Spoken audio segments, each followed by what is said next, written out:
Hey everybody, what's going on? Welcome back to the channel. Been a hot minute since we've done a patch notes review like this, huh? Apologies for a bit of the delay in getting this one out.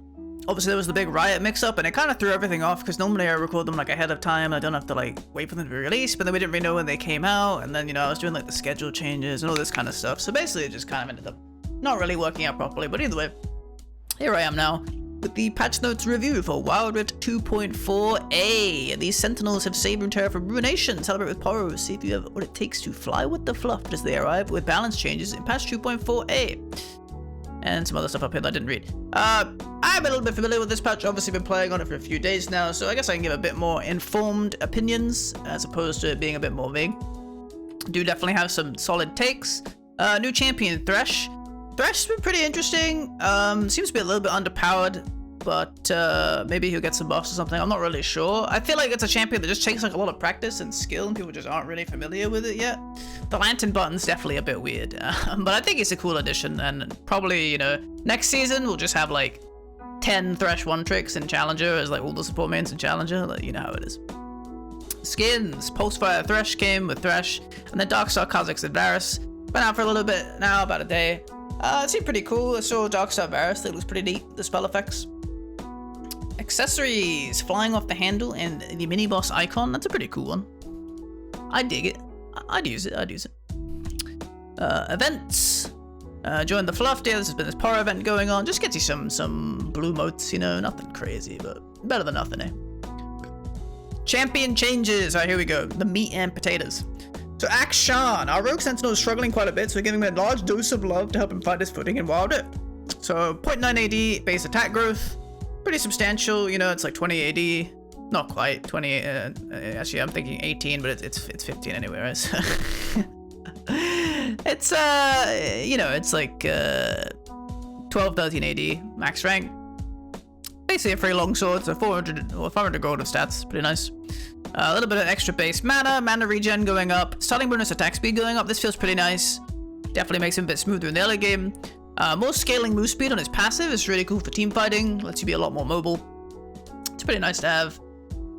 In general, event drag mana cost down. Useful for laning, I suppose.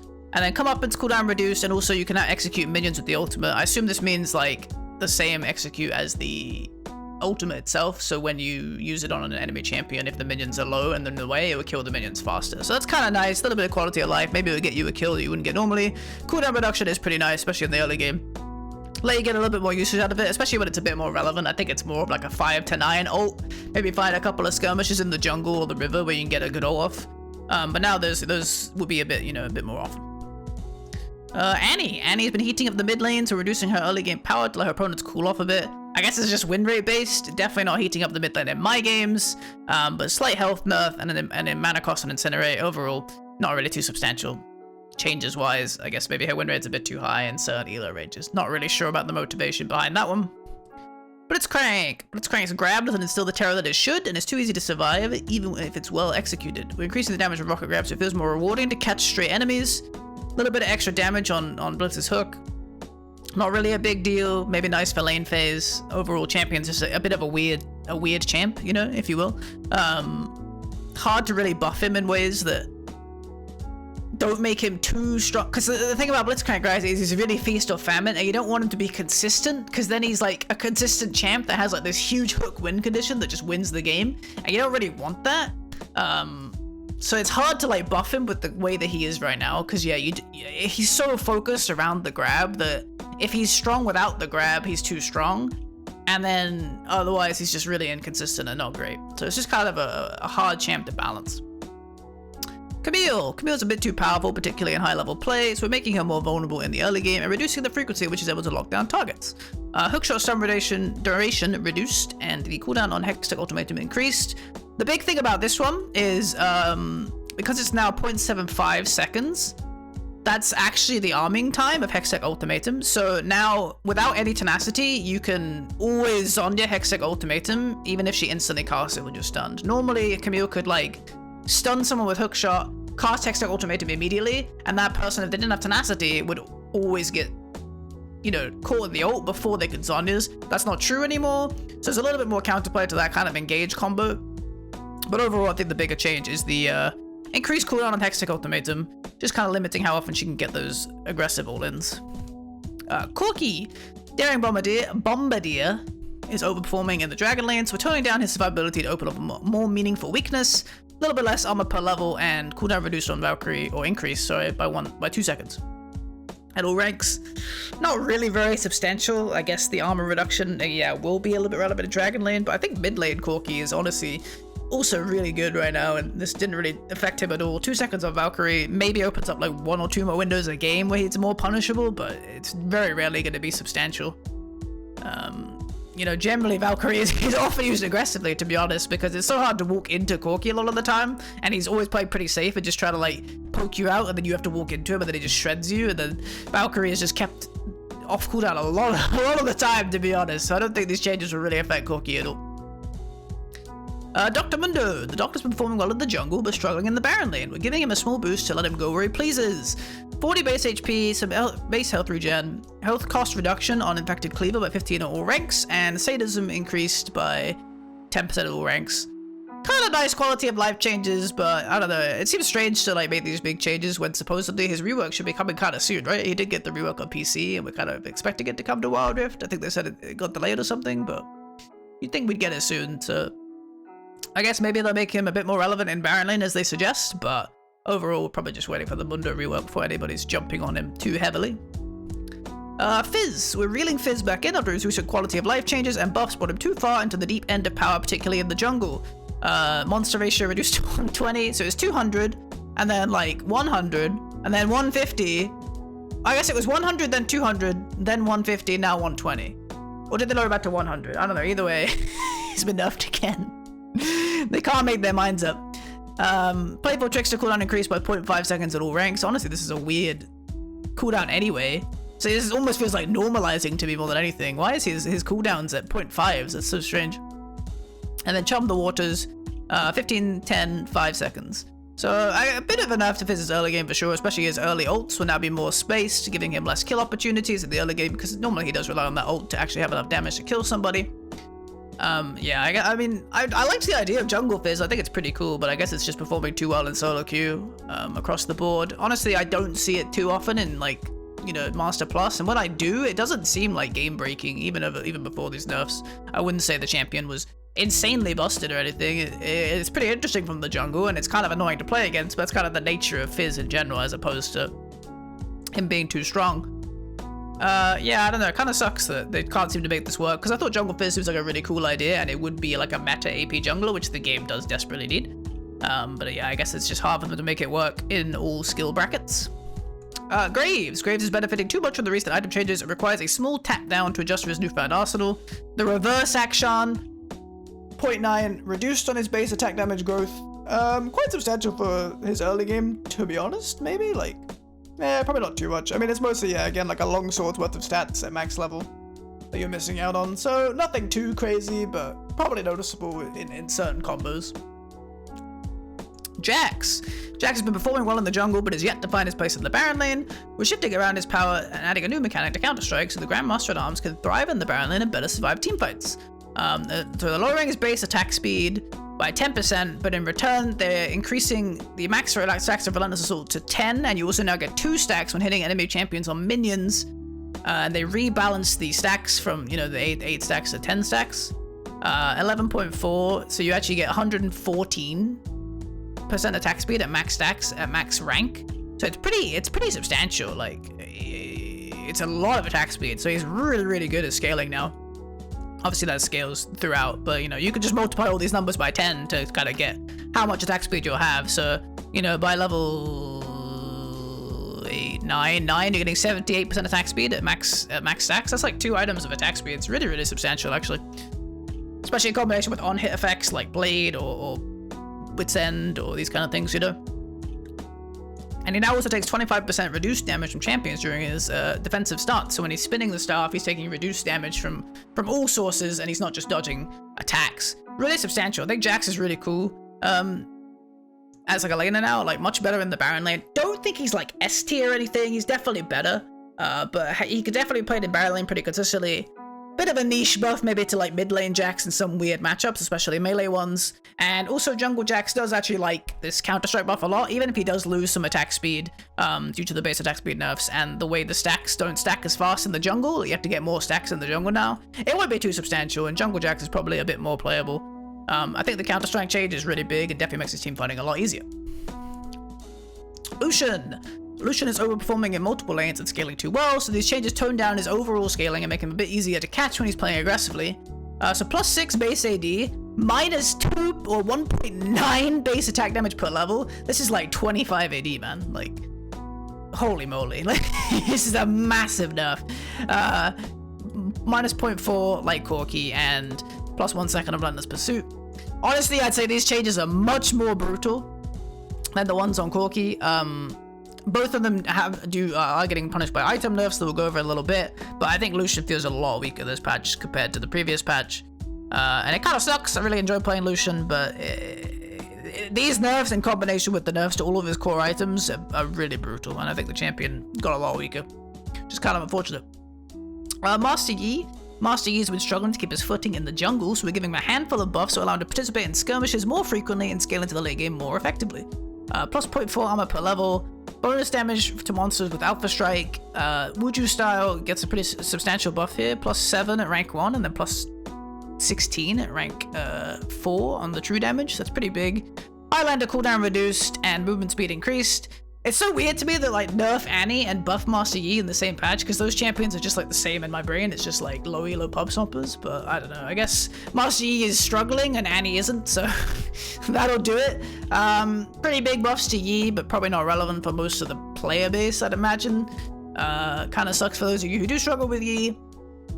But overall, again, it's just like another champ where it's hard to make it super viable without it just being insane, because it's just a big stat stick, you know. He's just a massive stat check all the time. Can you kill him before he kills you? And there's not much other counterplay to it, you know, outside of like crowd control, so kind of boring. But if he's struggling, buff him, I guess. Rammus, the Armadillo's jungle clear speed has been a pain point for a while now. These changes are geared towards remedying that, helping him deal with jungle invades and allowing him to gank sooner, while reducing some of his hidden damage in teamfights. So -0.2 mana regen per level, magic resistance per level halved, defensive ball card damage to monsters increased by 50%, and ult soaring slam base damage decreased, and aftershock damage decreased a little bit. So a little bit of a nerf to his team fighting power, I guess, but just kind of increasing his jungle clear speed, I suppose. I don't know, I guess the ganking sooner is like he's already cleared his camps. I don't really know how these changes help him ganking sooner, but I guess if he's clearing faster, I suppose technically he is. Overall, not really sure. Haven't really seen much Rammus since the patch. Can't imagine he got that much better. Rengar. Rengar is overbearing in high-skilled play, but just somewhat strong for most players. We're adjusting the Pride Stalker's power during the early game, allowing space for opponents to punish him before he's snowballed. Battle Roar base damage reduced by 30 at rank 1, and then it gets back to the same at rank 4. So 30, 20, 10, 0. Bowler Strike slow reduces. This is kind of nice, actually, the early slow on Bowler Strike, especially because these two abilities are traditionally the ones you don't max. You end up at this rank 1 for a lot longer, so definitely fairly noticeable. And Thrill of the Hunt cooldown increased. Overall, I've still seen Rengar performing pretty well. These are mostly utility changes, to be honest. It's a little bit of base damage on his Battle Roar, especially if he's double using it. I guess it's like twice the nerf, but I don't think these changes really hit any of Rengar's extreme strengths except his ult cooldown, but the rest of them are just kind of utility. Like, it doesn't really feel like a substantial nerf, and he still seems pretty fine overall. So I guess he has more cooldown on his ult during some early moments, but overall not substantial really, in my opinion. Seraphi had a minor technical difficulty on stage. We resolved it so the show can go on for starry-eyed songstress. Go on for starry-eyed songstress without a hitch. Should say the or songstresses, I don't know, one of the two. Beat drop that currently applies its damage for checking if the target is slowed, and now Rylai's Crystal Scepter works with beat drop, and so if you buy Rylai's, your third ability will always be a root, and if you double cast it, it'll be a stun. It was a thing on PC that was just never in Wild Rift. I don't think it's like super drastic, doesn't really change Seraphi at a crazy amount, but it's now like a cool utility item you can go if you want to spend, you know, the 3k to make it so you always root. It's pretty nice and it feels pretty cool, but I don't think it's a huge buff or anything. Soraka. Soraka's power is hard to feel, and this is exacerbated by her constant need to sacrifice health. This change will help skillful players that land Starcall avoid spending the cost or avoid the cost of spending their health too quickly to heal allies. Astral Infusion, cooldown reduced by quite a lot. This is really big actually, like 3 seconds lower on the heal is super substantial, and if cast were rejuvenated, which I believe is the buff you get when you hit your first ability, the health cost will be reduced by 70, 80, 90, 100%. So actually really substantial. Definitely could see Soraka popping up, you know, on this patch. I've seen her a few games. It's a pretty interesting champ. Really annoying when there's like a really good Soraka player who's really good at positioning and just is constantly healing her teammates every 2 seconds. Can get really frustrating, but we'll definitely take some skill to get better at this champion. Item changes. So Bloodthirster. Bloodthirster going up 100 gold, but gives 10 more AD, so really efficient increase. You know, 10 AD is like 400 and something gold, so you're getting a lot of value. Definitely makes Bloodthirster a bit more appealing, especially because, yeah, it has such a mass AD now, so DPS-wise it's really effective. It has crit on it nowadays, you know, lifesteal, survivability. Should be a pretty good item. Definitely something ADCs should consider probably. Essence Reaver is up to 3250. And it lost 5 ability haste, so super tragic for Essence Reaver. This item feels really bad now. You can very rarely get it by first Drake unless you take a really like off-time recall now. You normally have to recall like after 4 minutes, so it's really awkward. So first Drake, first Herald, it's really hard to get this item nowadays. It feels really bad. It's a big part of why Lucian and Corki got weaker, but Corki doesn't really suffer as much, I think, whereas Lucian, it feels really awful in combination with like the damage nerfs as well. Lucian is a little bit, definitely noticeably worse. But I think Corki is still pretty fine. Needlessly Large Rod, this is a really interesting change. So they lowered the AP on the Needlessly Large Rod and increased the cost. And then Deathcap also lost 10 AP, but is a smaller combined cost. So now it takes longer to get the rods. This to me means that probably on mages now, you don't go Deathcap second, like a lot of people have been doing. That's just been a really efficient purchase, and it's really easy to get it. Especially because in this game, Rod builds out of Amp Tome, which it doesn't do in PC, which makes the item a lot easier to build. I think that's really curious, and I always wondered if they were going to change that, rather than actually like nerfing the item, because I think, yeah, the fact that you can build it so easily is like part of the issue. Because you can just build the Amp Tomes and upgrade them into rods, upgrade them to Deathcap. It doesn't even feel bad. There's no like power trough like there is in PC, where you have to like save up to get a whole needlessly large rod. But either way, I do think this is a big enough nerf to like the tempo of building Rabadons that you won't want to build a second item anymore. You probably go back to going like Leandri, Crystalline Reflector, you know, the other AP items that you would go, Lichbane, Nash's Tooth, you know, just some sort of transitionary item. When they had Banshee's Veil, which has been teased about, that could be another option that you'd go. You probably just build in, you know, Infinity Orb, Morellonomicon. One of these transitionary items would be your second item because it would be easier to build, and you know, Deathcap's getting a little bit less efficient. So you want it after you get more AP, so you get more value out of the passive. So you'll probably be going Deathcap for third. Unless I'm just misreading, you know, unless I'm misfeeling on this one and it just doesn't matter at all and Deathcap is the same, I think it'd be much harder to build the needlessly large rods. 1400 is harder to farm than 1300, you know. You have to stay out on the map longer, and you know, then you have another 1400. Like, it's way more awkward. And I think overall you'll probably end up building slightly cheaper items that have easier to grab pieces, that have more of an instant impact, and then transitioning into like a Rabadon's third or fourth with a Void Staff and whatever. And the Solari Charge Blade is also up 100 gold. So overall, Lucian, this is a nerf, this is a nerf. Lost a lot of ability haste, which he does care about a lot. Corki doesn't mind ability haste, but it's not as substantial. You know, the stat nerfs here don't feel that bad for Corki as much as they do for Lucian, I think, which feels really awful. Especially in combination with the increase on cooldown on Relentless Pursuit. And yeah, free-to-play champion rotation. So that's all for this patch. Yeah, definitely a big blow to Lucian. Probably see him fall out, at least of the mid lane meta, a fair bit. There could be some new introductions, you know, Soraka could be cool, Jax could be cool. Definitely some interesting changes through here that could affect the game. And yeah, I've already seen like a fair bit of Jax, seems to be performing pretty well. And yeah, it seems like a pretty good patch. Corki's still cracked. Akshan, still not really sure. It does definitely feel better, but it doesn't feel super good. I'm not fully decided on it, but I feel like he's, you know, he might be a bit better than Lucian now, but still not a super great pick. I don't know. Need more testing. I'll get on that. But thank you guys very much for checking this out. Hope you enjoyed this patch review. Once again, apologies for the delay in getting it out. Hopefully you still find it interesting and you found something, you know, you learned something maybe. If you did enjoy it, make sure to leave a like. It really helps out the channel. You can also subscribe for more content like this. And I'll see you guys again next time. Have a great rest of your day. Peace.